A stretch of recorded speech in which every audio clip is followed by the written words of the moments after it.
अगस्त के आखिरी हफ्ते में देश का विदेशी मुद्रा भंडार 3.9 बिलियन डॉलर बढ़कर 541.43 बिलियन डॉलर पर पहुंच गया है।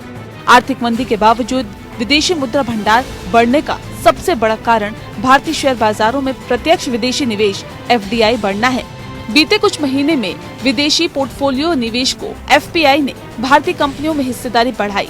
इस साल के अंत तक अर्थव्यवस्था के वापस पुरानी स्थिति में लौटने की उम्मीद के कारण विदेशी पोर्टफोलियो निवेशक भारतीय बाजारों में वापस आ गए हैं। इसके अलावा क्रूड की कीमतों में गिरावट के कारण देश का आयात बिल कम हुआ है।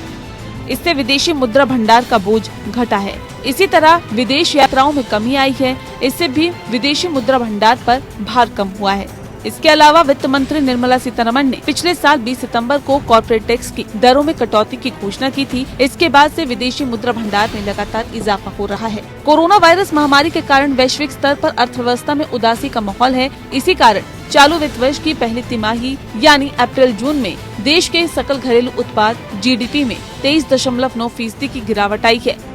मैन्युफैक्चरिंग गतिविधियों और व्यापार में स्थिरता के कारण ये गिरावट दर्ज की गई है। ऐसे में विदेशी मुद्रा भंडार में बढ़ोतरी देश की अर्थव्यवस्था के लिए एक अच्छा संकेत है। विदेशी मुद्रा भंडार की आज ये स्थिति 1991 के बिल्कुल विपरीत है। तब भारत ने वित्तीय संकट से बाहर निकलने के लिए गोल्ड रिजर्व को गिरवी रख दिया था। मार्च 1991 में देश का विदेशी मुद्रा भंडार केवल 5.8 बिलियन डॉलर था, लेकिन आज विदेशी मुद्रा भंडार के दम पर देश किसी भी आर्थिक संकट का सामना कर सकता है। विदेशी मुद्रा भंडार में बढ़ोतरी केंद्र सरकार और RBI को आर्थिक ग्रोथ में गिरावट के कारण पैदा हुए किसी भी भारी या अंदरूनी वित्तीय संकट से निपटने में मदद करती है।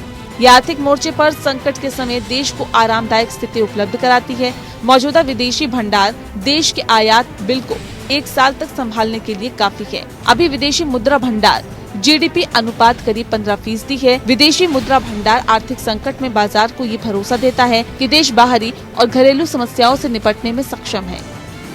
Bureau report.